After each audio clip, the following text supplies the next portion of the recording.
peoples. Today we work exercise on page 80 and 81. Сәлем достар, біз бүгін Smiles Third People's Book кітабының 80 және 81 беттегі тапсырмаларды орындайтын боламыз. Алдымен менің каналыма тіркеліп, лайк басуды ұмытпа. First, 31 тапсырма, listen and read. Мәтінді оқып, аударып шығамыз. Every year in December, Нұр-Сұлтан becomes an ICT. Әр жылы Нұр-Сұлтанда желтоқсан айында мұзды қала басталады дейді. People use ice bricks to make sculptures. Адамдар әртүрлі мүсіндер жасау үшін мұз бөлшектерін пайдаланады дейді. The sculptures are usually animals, castles, fairy tale characters, or famous buildings like Big Ben or Direct Tower. Мүсіндер әдетте жануарлардың және де ертегі кейіпкерлердің мүсіндері және де атақты ғимараттар Big Ben немесе бәйтерек ғимараттарының мүсіндері жасалынады дейді мұздан. In the evening, different colored lights shine on all the sculptures. Әр кеш сайын барлық мүсіндер әртүрлі түске еніп, жарқырап тұрады дейді. They look fantastic. Олар фантастикалық болып көрінеді. You must visit Нұр-Сұлтан in December. Сіз желтоқсан айында Нұр-Сұлтанға баруыңыз керек. It's magical. Ол сиқырлы дейді. Next, келесі мәтініміз.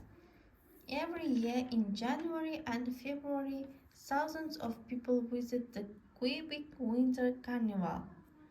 Әр жылы қаңтар және ақпан айларында мыңдаған адамдар қысқы Quebec карнавалына барады дейді.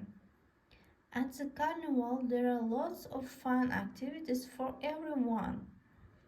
Бұл карнавалда барлығы үшін көптеген қызықтар бар дейді. The ice palace is at the center of all the activities and looks like something from a fairy tale.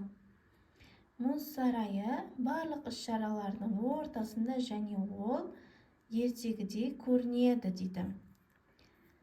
At the Quebec Carnival, you can also enjoy snow sculptures, shows, and skating. Quebec карнавалында әртүрлі қардан жасалған мүсіндерді, шоуларды және коньки тебуді көре аласыз дейді.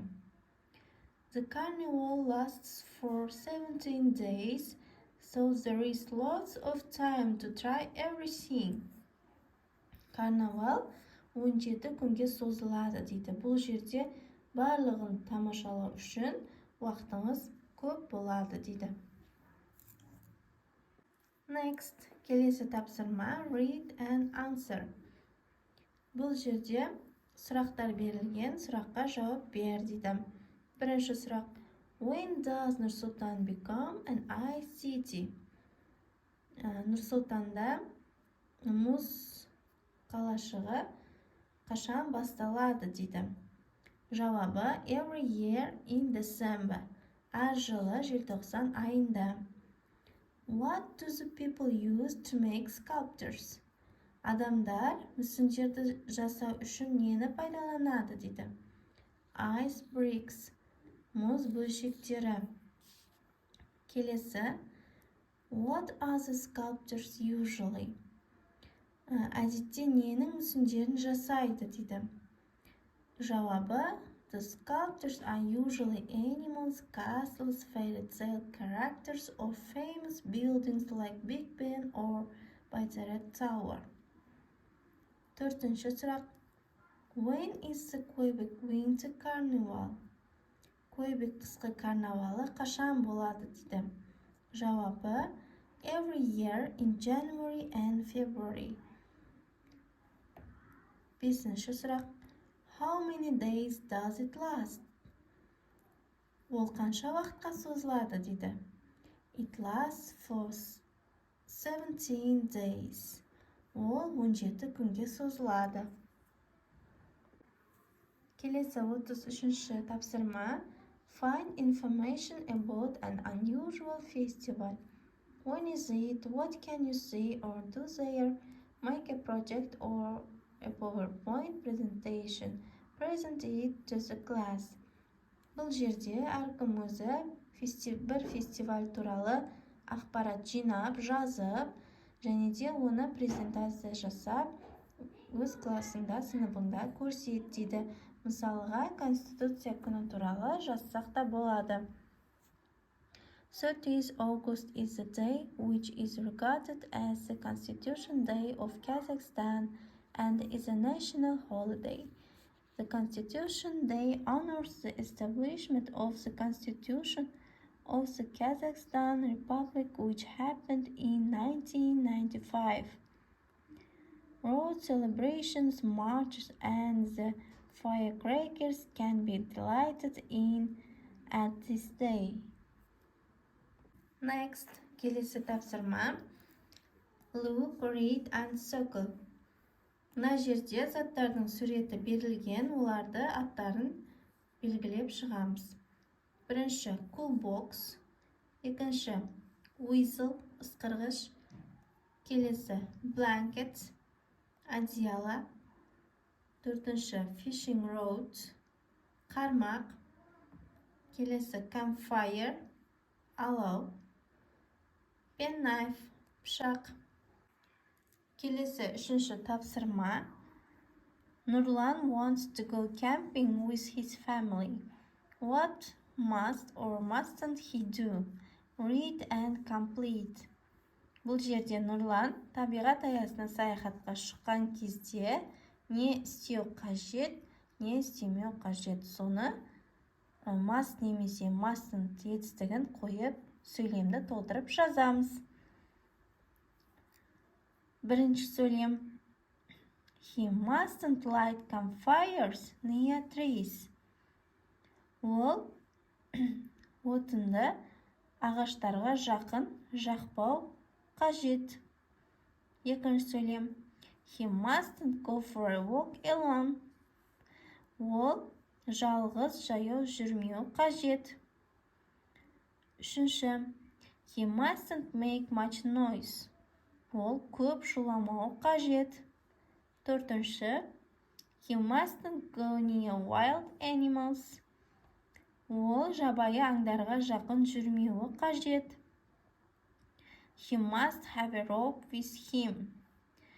Ол өзімен бірге арқан алып баруы қажет. Next.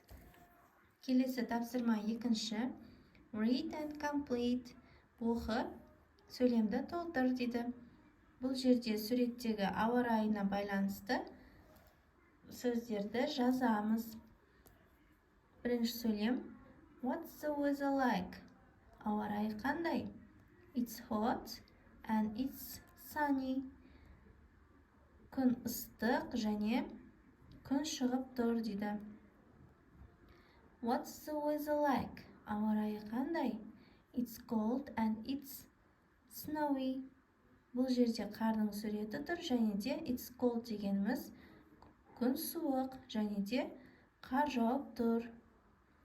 What's the weather like? Ауа райы қандай? It's windy and it's raining. Бұл жерде жаңбырдың суреті тұр, жаңбыр жауып тұр дегеніміз it's raining деп айтамыз. Келесі тапсырма, төртінші, make sentences. Бұл жерде сөйлемнің сөздері шатастырылып берілген, біз сөздерді орнына қойып, сөйлем құрап жазуымыз қажет. Бірінші сөйлем. Can we visit the volcano? He doesn't have to come with us. Can I use your penknife? We have to wash our clothes. They don't have to get up early.